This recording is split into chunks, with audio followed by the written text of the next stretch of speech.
Privredna komora Srbije i Federacija industrije i trgovine Šangaja potpisale su u Beogradu strateški sporazum o saradnji na ekonomsko-trgovinskom forumu Šangaj-Srbija.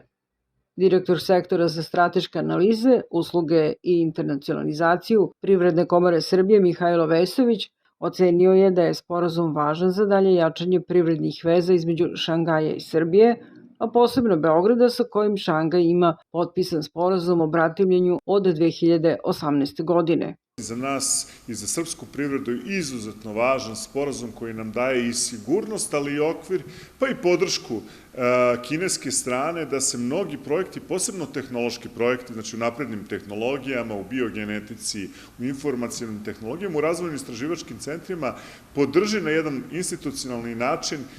Na forumu su kompanijama iz Šangaja koje se bave inovacijama, naukom i tehnologijom, biomedicinom, obnovljivim izvorima energije, veštačkom inteligencijom, trgovinom i uslugama, predstavljeni potencijali za ulaganje u Srbiju i budući veliki projekti u kojima bi mogli da učestvuju, poput priprema za specijalizovanu izložbu Expo 27, koja će se održati u Beogradu.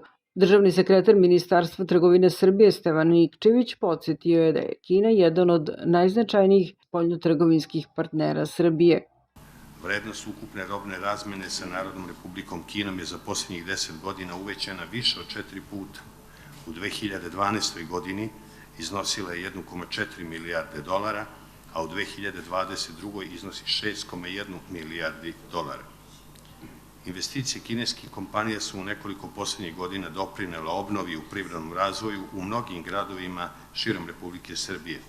Poslednjih 10 godina Kina se pozicionirala u grupu od 10 najvećih investitora u srpsku privredu sa ulaganjima u iznosu od 4,2 milijarde dolara.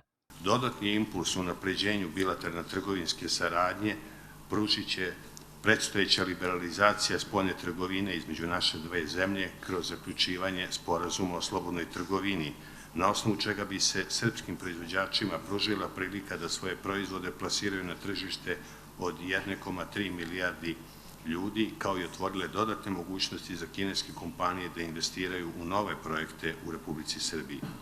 Tokom 10 godina od početka inicijative Pojas i put, izvoz Srbije u Kinu povećan je 185 puta, a kineske kompanije u Srbiji su otvorile više od 20.000 radnih mesta.